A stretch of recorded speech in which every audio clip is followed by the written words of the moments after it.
Magandang araw kaibigan. Welcome to Ron Sports TV PH. Ang video ito ay tungkol sa mga upgrades na hindi mo kailangan para sa iyong bisikleta. Kung anong dahilan at bakit.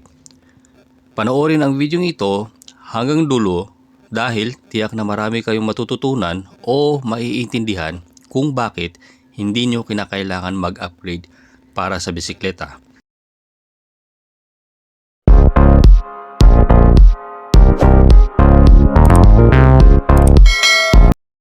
Kung baguhan ka pa lang sa pagbibisikleta o hindi ka sumasali sa mga race or karera, itong video ito ay para sa iyo. Tatalakayin natin ang mga upgrades na hindi mo kailangan para sa iyong bisikleta. Una sa listahan natin ay ang mamahaling tinidor or fork. Para sa akin kasi, hindi mo ito kailangan lalo na kung baguhan ka pa lang. Unless na talagang tumatalon ka or dirt jump ang laro mo. Naiintindihan mo na magpalipad or magpatalon ng bisikleta, yun talaga ang time na kailangan mo mag-upgrade ng mamahaling tinidor. Sapagkat hindi uubra ang mga tinidor na galing lang sa budget bike dahil maaaring magkakos ito ng pagka-aksidente o pagkasira ng iyong tinidor. Ang susunod naman ay ang tunog mayaman na hubs. Bakit hindi mo kailangan ng tunog mayaman na hubs? Ang reason ng pagiging maingay ng tunog mayaman na hubs ay dahil sa mekanismo or engagement ng pulse sa hubs. Kung gusto nyo magpalit ng hubs dahil sa maingay lang, walang silbi yan. Huwag nyo nabalakin o palitan o ipamodify ang hubs nyo dahil walang silbi yan, hindi siya makakatulong, madalas magkakaproblema pa ang hubs nyo, mapapagastos pa kayo ng malaki at baka habulin pa kayo ng aso sa daan dahil sa ingay na nagagawa nito. Katulad ng pag-free wheel. Ang susunod sa ating listahan ay ang carbon fiber na parts katulad ng mga drop bar or handlebar. Lalo na sa mga naka-road bike, kung siguro ay nagkakarera ka at advanced na ang level mo, every second counts. Yun ang time na kailangan mo magpalit ng carbon fiber na drop bar or handlebar. Kasi kailangan mo ang ilang segundo na yon para sa iyong karera. Pero kung hindi naman, bike to work or willing gumastos para sa bike parts kahit na hindi pa sira para magmukhang pogi ang bisikleta, I think may mga iba pang bagay para i-invest ng maayos ang pera pang-upgrade sa bike parts. Lalo na kapag ito ay nasiraan, yun ang time na pwede ka na mag-upgrade ng drop bar or handlebar.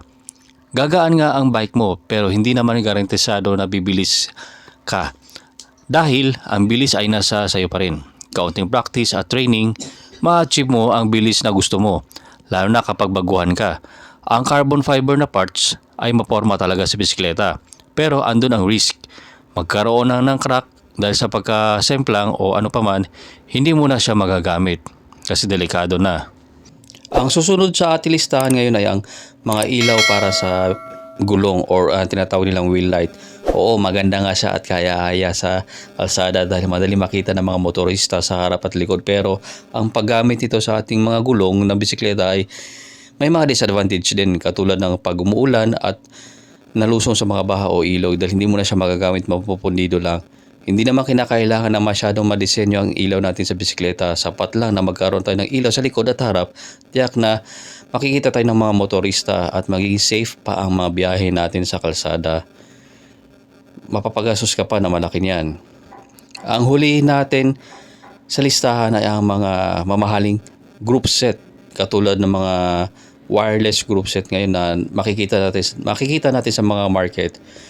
Kung ikaw ay may sapat na pera o may sobrang pera pambili ng mga ganitong wireless group set o mga makabagong group set na to na nasa market natin ngayon, ay walang problema. It's your choice. Pera mo yan.